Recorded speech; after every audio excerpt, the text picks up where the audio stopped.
Qu'il s'agisse d'actes de violence odieux ou d'actes de manipulation effrayants, ces condamnés ont laissé dans leur sillage une traînée de dévastation. Toutefois, ces mêmes personnes qui ont semé la terreur dans le cœur des communautés sont sur le point de recouvrer la liberté dans quelques jours. Le premier sur notre liste est Kingsley Pickett, un criminel de carrière d'Australie occidentale qui s'est rendu tristement célèbre en tuant une femme enceinte et son jeune fils et en agressant sexuellement une femme à l'intérieur de sa maison. Après avoir passé toute sa vie d'adulte derrière les barreaux, Pickett devrait sortir de prison en mars 2024. Dans les sombres dessous de l'histoire criminelle de l'Australie occidentale, un nom se détache parmi les autres, celui de Kingsley Pickett. Ce tueur notoire s'est rendu tristement célèbre dans les années 1990 pour son implication dans une course-poursuite avec la police, qui s'est soldée par la mort tragique d'une femme enceinte et de son petit garçon. Mais ce n'était que le début du règne de terreur de Pickett. C'est au cours de la nuit de Noël 1991 que Margaret Blurton et son fils Shane, âgé d'1 an, ont connu une mort prématurée. Pickett, alors adolescent, conduisait une voiture volée et tentait désespérément d'échapper à la police qui le poursuivait. Dans un horrible retournement de situation, il a percuté le véhicule de la famille Blurton à Maylands, dans la banlieue de Perth. L'impact a été dévastateur et a coûté la vie à Margaret et Shane Blurton. La communauté est restée sous le choc et en deuil, car cet acte de violence insensé a déchiré une famille et brisé la vie de ceux qui la connaissaient et l'aimaient. Les actes de Pickett étaient impardonnables et le système judiciaire l'a rapidement amené à rendre des comptes. Il a été reconnu coupable de 2 chefs d'accusation d'homicide involontaire pour la mort de Margaret et Shane Blurton. Mais l'histoire de Pickett ne s'arrête pas là. Après avoir purgé sa peine de prison, il a été libéré en 1998. Mais il s'est alors lancé dans une série de crimes qui ont duré 5 jours et qui ont renforcé sa réputation de criminel le plus dangereux d'Australie occidentale. Au cours de cette série, Pickett s'est introduit dans la maison d'une femme de 27 ans et a commis un viol odieux dans son propre jardin. Mais les activités criminelles de Pickett ne se sont pas arrêtées là. La veille de son 21e anniversaire, il a participé à une émeute à la prison de Casuarina, démontrant une fois de plus son mépris de l'autorité et de la sécurité d'autrui. Ces actes lui ont valu une peine d'emprisonnement d'une durée indéterminée, le tribunal ayant reconnu le danger qu'il représentait pour la société. Le chemin vers la justice et la sécurité publique est loin d'être simple. Le cas de Pickett a été réexaminé à plusieurs reprises par la Cour suprême, les juges lui ordonnant de rester derrière les barreaux. Les procureurs se sont battus pour qu'il reste considéré comme un délinquant grave à haut risque, arguant que sa libération ferait courir un risque inacceptable à la communauté. Mais en janvier 2024, le juge Anthony Derrick a pris une décision qui a fait l'effet d'une bombe dans la communauté. Le juge Derrick a décidé que M. Pickett pouvait être remis en liberté sous réserve d'une ordonnance de surveillance de 5 ans, assortie de 45 conditions strictes. Ces conditions comprennent une surveillance constante au moyen d'un système de localisation GPS, des rapports réguliers à la police et l'autorisation pour les autorités d'accéder à ces appareils de télécommunication sans pouvoir en effacer les données. En outre, Pickett sera soumis à un couvre-feu et à des séances de conseil hebdomadaires. Cette décision a amené de nombreuses personnes à s'interroger sur le système judiciaire et sur les risques potentiels liés à la libération de M. Pickett. Le mari de Margaret Blurton, Peter Blurton, a exprimé ses profondes inquiétudes, craignant que Pickett ne se soit pas vraiment réhabilité et qu'il ne récidive. Alors que la date de libération se rapproche, la communauté reste sur le qui-vive, aux prises avec le difficile équilibre entre la punition, la réhabilitation et la sécurité publique. Le cas de Kingsley Pickett nous rappelle avec effroi les complexités et les défis auxquels est confronté le système de justice pénale. Edmund Kemper, également connu sous le nom de Co-Ed Killer, est un nom qui fait peur à beaucoup. Avec son cortège de sang et de brutalité, il a gagné sa place parmi les tueurs en série les plus célèbres de l'histoire américaine. Préparez-vous à découvrir les crimes qu'il a commis, les détails choquants de son affaire et la possibilité qu'il soit libéré. Edmund Kemper, l'homme qui sera plus tard connu sous le nom de Co-Ed Killer, a eu une enfance marquée par l'obscurité et le dysfonctionnement. Né le 18 décembre 1948 à Burbank, en Californie, Edmund Kemper est le 2e enfant de E.E. et Clarnell Kemper. Dès son plus jeune âge, il était clair que la vie de Kemper serait loin d'être ordinaire. La relation entre Kemper et ses parents était complexe. Alors qu'il entretenait un lien étroit avec son père, sa relation avec sa mère était marquée par des tensions et des abus. Clarnell Kemper, une femme profondément troublée, est connue pour son alcoolisme et ses critiques constantes à l'égard de son fils. Elle semblait prendre plaisir à le dénigrer et à le rabaisser, le rendant responsable de tous ses problèmes. À l'âge de 10 ans, la vie de Kemper prend un tournant sombre. Sa mère, craignant qu'il ne fasse du mal à ses sœurs, l'oblige à vivre dans la cave, isolé de sa famille. Cet isolement n'a fait qu'alimenter la colère et le ressentiment de Kemper à l'égard de sa mère. Il a commencé à développer de sombres fantasmes, rêvant souvent de la tuer. La colère de Kemper grandit en même temps que son désir d'échapper à sa vie familiale tumultueuse. À l'âge de 14 ans, il s'enfuit de chez lui pour tenter de se réconcilier avec son père. Cependant, son père, incapable de s'occuper de lui, l'envoie vivre chez ses grands-parents paternels à North Fork, en Californie. La vie dans la ferme de ses grands-parents est une source de grande frustration pour Kemper. C'est le 27 août 1964 que la rage de Kemper atteint son point d'ébullition. À l'âge de 15 ans, il tourne sa colère contre ses grands-parents et commet un acte odieux qui changera sa vie à jamais. Après une dispute avec sa grand-mère, Kemper l'a abattu dans la cuisine.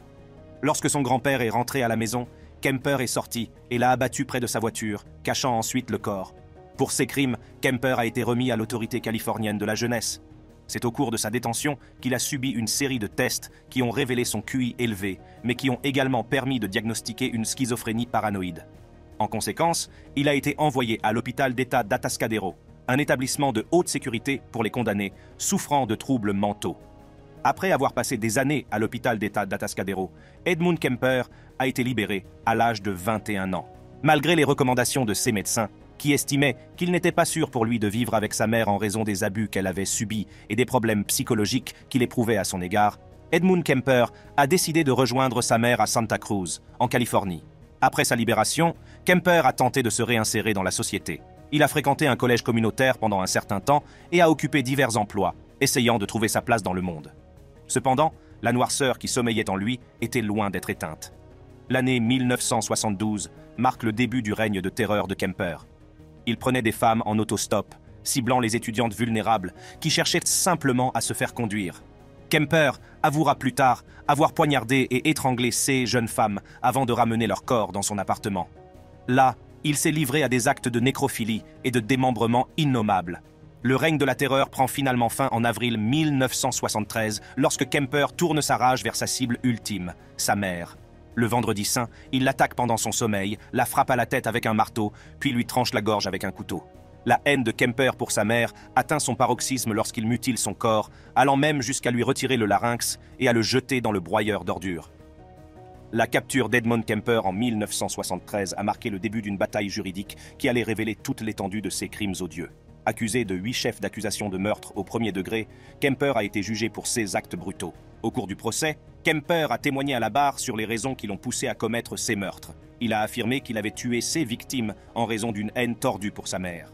Le jury, confronté à des preuves accablantes et aux propres aveux de Kemper, l'a déclaré coupable de tous les chefs d'accusation. Il a été condamné à 8 peines de prison à perpétuité concomitante. Depuis sa condamnation, Kemper purge sa peine au Centre médical de Californie à Vacaville. Malgré la nature horrible de ses crimes, Kemper est considéré comme un prisonnier modèle. Il a participé à des interviews et a fait l'objet de livres et de films, perpétuant ainsi sa notoriété.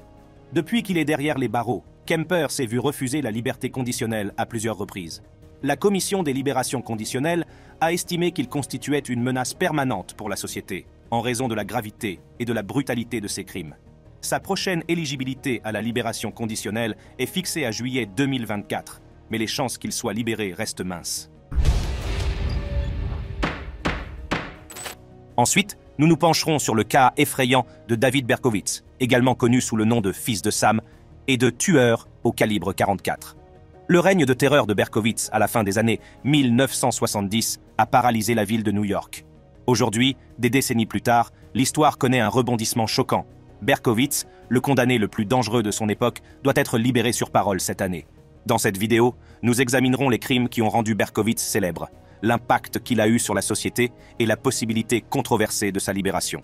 À la fin des années 1970, dans les rues de New York, un personnage sinistre est apparu, semant la terreur dans le cœur des habitants. Il s'appelait David Berkowitz, mais il allait être connu sous un nom encore plus effrayant, le Fils de Sam. Armé d'un revolver Bulldog de calibre 44, Berkowitz s'est lancé dans une série de meurtres qui ont marqué la ville à jamais. Tout a commencé à l'été 1976, lorsque Berkowitz a fait sa première victime. Donna Loria, une jeune femme qui sortait avec son amie Jody Valenti, est devenue, sans s'en douter, la cible de la rage de Berkowitz. Alors qu'elles sont assises dans la voiture de Valenti, une soudaine rafale de coups de feu brise la tranquillité de la nuit. Loria a été tuée sur le coup, tandis que Valenti a miraculeusement survécu. Au cours de l'année suivante, Berkowitz a poursuivi son règne de terreur en s'attaquant à des jeunes femmes aux longs cheveux noirs. Ces victimes étaient choisies apparemment au hasard, frappées dans des moments de vulnérabilité sans méfiance. La peur s'empare de la ville à mesure que le nombre de cadavres augmente. Mais Berkowitz n'en a pas fini. Le 27 novembre 1976, il a pris pour cible Virginia Voskerichian, une étudiante qui rentrait chez elle après ses cours. Par un cruel coup du sort, Voskerichian a croisé le chemin du fils de Sam, qu'il a abattu à bout portant. Le nombre de cadavres ne cessant d'augmenter, la panique s'est répandue comme une traînée de poudre. La couverture médiatique de l'affaire du fils de Sam était incessante, alimentant la peur et la fascination du public. Conscient de l'attention qu'il recevait, Berkowitz a commencé à narguer la police et les médias avec des lettres énigmatiques. Dans ces lettres, il revendiquait la responsabilité des meurtres et se réjouissait du chaos qu'il avait créé. La ville est prise en otage par le règne de terreur du fils de Sam. Les femmes changent de coiffure, évitant les longs cheveux noirs pour se protéger. La chasse à l'insaisissable tueur mobilise les forces de police, qui recherchent inlassablement toute piste susceptible de mettre fin à ce cauchemar. Enfin, le 10 août 1977, le règne de terreur du fils de Sam prend fin. David Berkowitz a été appréhendé par la police, apportant un sentiment de soulagement et d'apaisement à une ville qui vivait dans la peur depuis plus d'1 an. Berkowitz a avoué les faits, affirmant qu'une entité démoniaque, sous la forme d'un chien nommé Sam, lui avait ordonné de tuer. La vérité sur ses motivations sera débattue pendant des années, mais l'histoire de David Berkowitz ne s'arrête pas à sa capture. Dans un revirement choquant, ce dangereux condamné doit être libéré sur parole en mai de cette année. La possibilité de sa libération a relancé le débat sur la justice, la réinsertion et les dangers potentiels de la libération d'un homme qui a terrorisé une ville entière. Aujourd'hui, alors que la possibilité d'une libération conditionnelle de Berkowitz se profile à l'horizon, la question de la rédemption et de la réinsertion se pose. Un homme qui a terrorisé une ville peut-il être véritablement réformé ? Est-il possible pour quelqu'un comme David Berkowitz de trouver la rédemption et d'avoir une chance de mener une nouvelle vie ? Seul le temps nous le dira.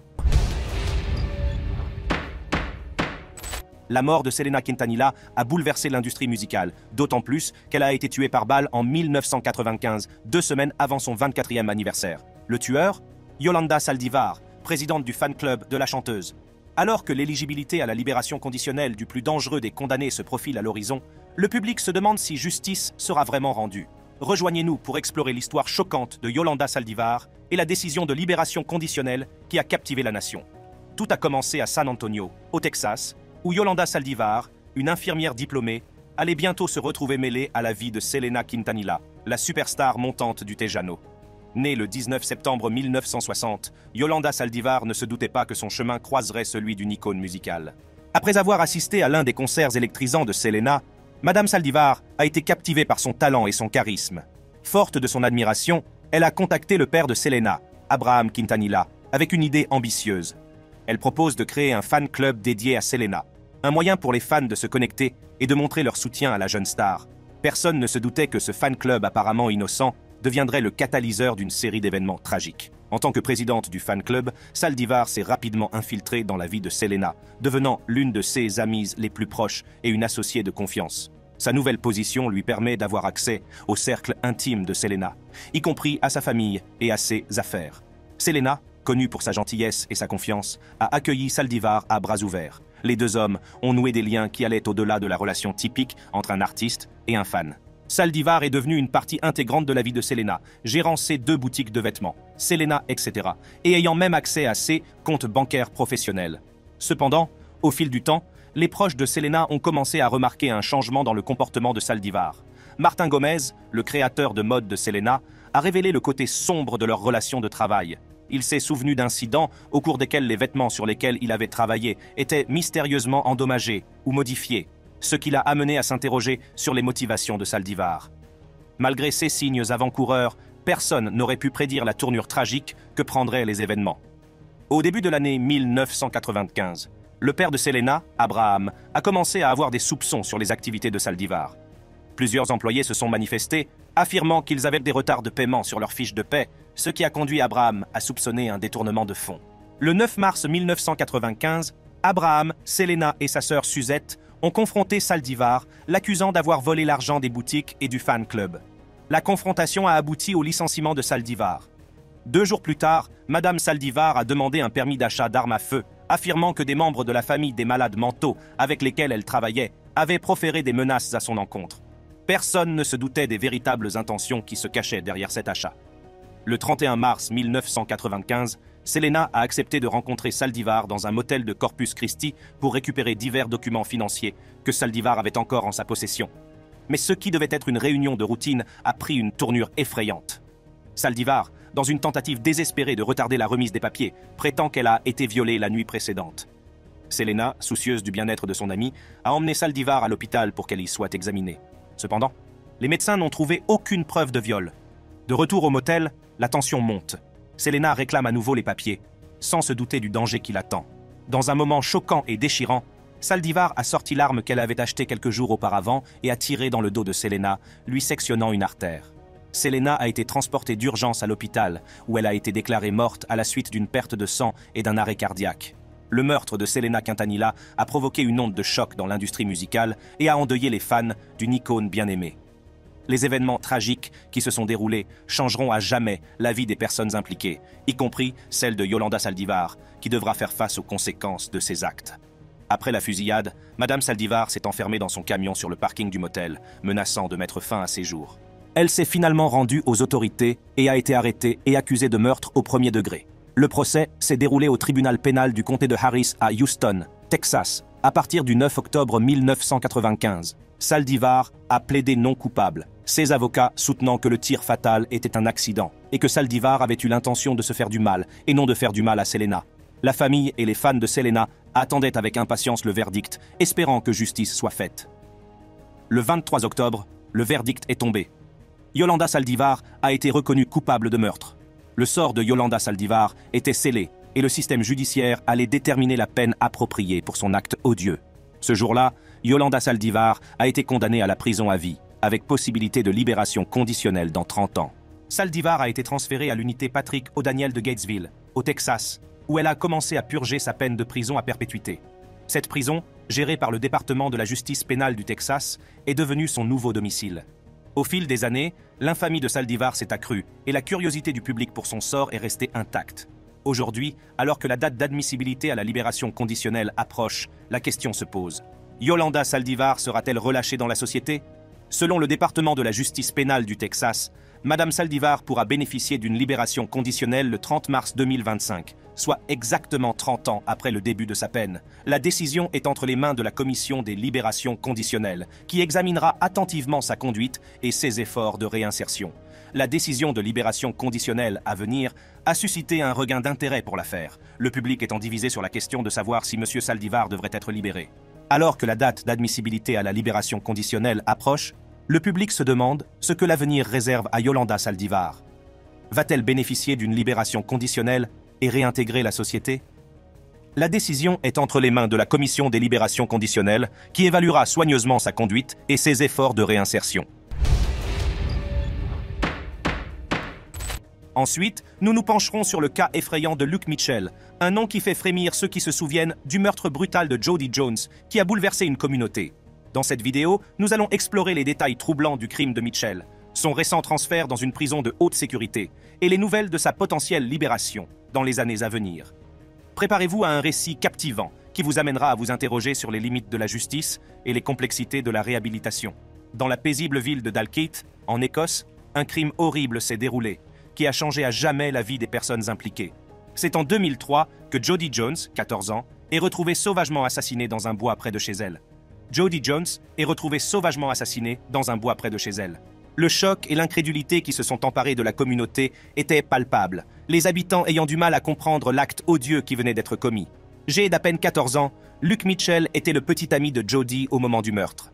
Les preuves contre lui étaient irréfutables, l'ADN trouvé sur la scène de crime et les témoignages indiquant son implication. Les détails du meurtre de Jody sont tout simplement horribles et troublants. Le 30 juin 2003, Jody a quitté son domicile à 17h pour emprunter un sentier boisé, connu sous le nom de Romance Dyke, menant à la maison de Luke, mais elle n'est jamais rentrée chez elle. Vers 22h, Luke Mitchell a informé sa mère de la disparition de Jody et est parti à sa recherche. Après avoir formé une équipe de recherche avec sa famille, plusieurs heures plus tard, Luke Mitchell a été le premier à trouver le corps de Jody derrière un muret longeant le chemin. Après être passé devant une brèche en forme de V dans un mur de pierre, au bord du chemin, Mitchell a affirmé que son chien avait reniflé l'air et l'avait conduit à regarder derrière le mur, où il a trouvé le corps de Jody. Elle avait été étranglée et poignardée avant d'être égorgée. Le fait que Mitchell ait été le premier à trouver le corps a été utilisé par la suite par l'accusation pour insinuer sa culpabilité. Après 10 mois d'enquête, Mitchell a été arrêté et accusé du meurtre de Jody. Il a plaidé non coupable et a présenté une défense spéciale d'alibi, selon laquelle il était chez lui en train de préparer le dîner au moment du meurtre. Cependant, en 2005, à l'âge de 16 ans, Luke Mitchell a été reconnu coupable de meurtre à l'issue d'un procès devant la Haute Cour d'Édimbourg. Il a été condamné à un minimum de 20 ans de prison avant de pouvoir bénéficier d'une libération conditionnelle. Cependant, Mitchell a toujours clamé son innocence, affirmant qu'il avait été accusé à tort et que les preuves contre lui étaient circonstancielles. Ces appels ont été accueillis avec déception, les tribunaux ayant confirmé sa condamnation. Cependant, des doutes subsistent dans l'esprit de certains qui se demandent si la bonne personne a vraiment été tenue pour responsable du meurtre de Jody. En vertu de la loi écossaise, Mitchell peut bénéficier d'une libération conditionnelle après avoir purgé un minimum de 20 ans de sa peine d'emprisonnement à perpétuité. Alors que la date de l'audience de libération conditionnelle approche, le public est divisé sur la question de savoir s'il doit bénéficier de cette possibilité. Ses partisans soutiennent que Mitchell n'était qu'un adolescent au moment des faits et qu'il mérite une chance de réinsertion. Ils estiment qu'il a peut-être changé pendant son séjour derrière les barreaux et qu'il faut lui donner la possibilité de se réinsérer dans la société. Cependant, les opposants à sa libération soulignent la brutalité du crime et l'absence de remords dont Mitchell a fait preuve comme autant de raisons pour lesquelles il devrait rester derrière les barreaux jusqu'à la fin de ses jours.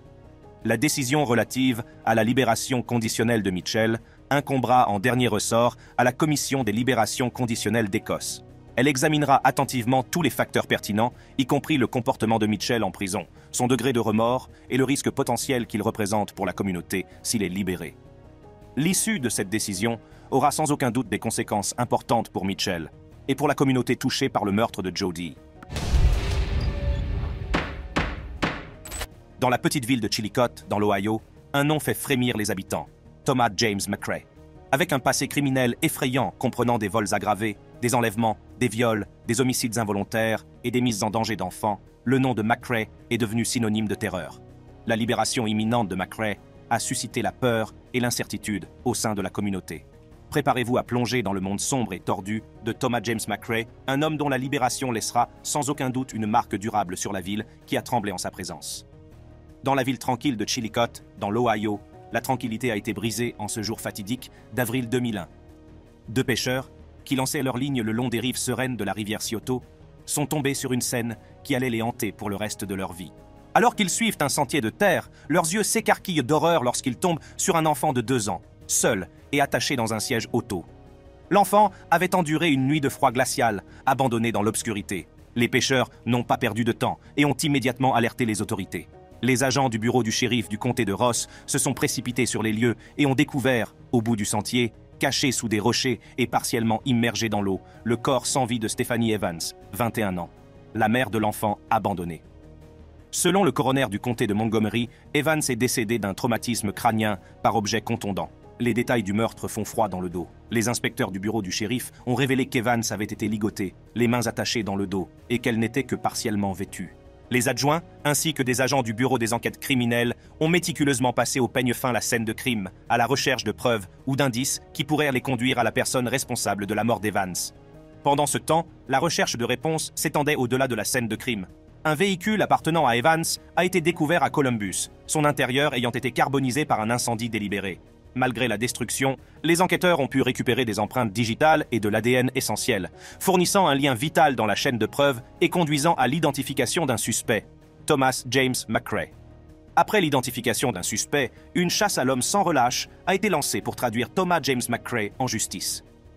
La communauté, encore sous le choc du meurtre de Stephanie Evans, est désormais confrontée à la réalité troublante que l'auteur du crime pourrait se cacher parmi elles.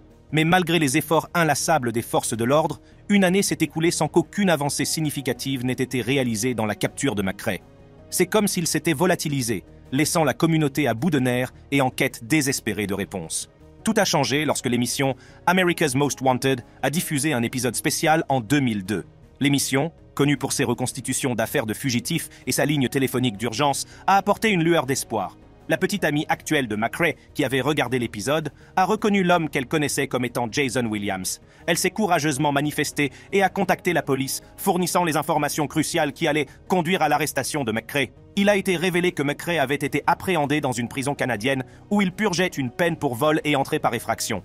Le gouvernement canadien a accepté de l'extrader vers les États-Unis après qu'il ait purgé sa peine, garantissant ainsi que justice serait rendue à Stephanie Evans et à sa famille en deuil. Cependant, la capture de McRae a soulevé une autre question troublante. Il était également le principal suspect dans une autre affaire d'homicide local qui n'avait pas été élucidée. Ella May Grant, un agent immobilier de 83 ans, bien connu et apprécié, avait été retrouvé tué par balle dans ce que la police pensait être une tentative de cambriolage. Ses amis avaient découvert son corps sans vie alors qu'ils arrivaient à son domicile pour l'emmener à l'église. Malgré les soupçons qui pèsent sur l'implication de McRae dans le meurtre de Grant, les forces de l'ordre n'ont pas été en mesure de le relier définitivement au crime. La bataille juridique qui a suivi la capture de McRae a été longue et ardue. En décembre 2006, McRae a pris une décision cruciale. Il a plaidé coupable à une accusation modifiée d'homicide involontaire, reconnaissant son rôle dans la mort de Stephanie Evans. Le tribunal l'a condamné à un total de 20 ans de prison, une peine qui lui permettrait de payer pour ses crimes. Au fil des ans, la communauté de Chillicothe a continué à guérir, mais les cicatrices laissées par les crimes de Thomas James McRae sont restées intactes. La libération imminente de McRae en 2025 plane sur la ville, laissant les habitants dans un état d'esprit mitigé. La peur de voir sa présence refaire surface dans leur vie est désormais un rappel constant des ténèbres qui enveloppaient autrefois leur communauté, d'autant plus que personne ne sait vraiment s'il a été réhabilité pour de bon. La décision de libérer C, condamné sous surveillance, a suscité la controverse et la peur au sein de la communauté. Nombreux sont ceux qui se demandent si la réinsertion est vraiment possible pour des individus au passé aussi sombre et violent. Seul l'avenir nous le dira. Pour d'autres vidéos fascinantes comme celle-ci, cliquez sur les cartes qui s'affichent sur votre écran et je vous attends.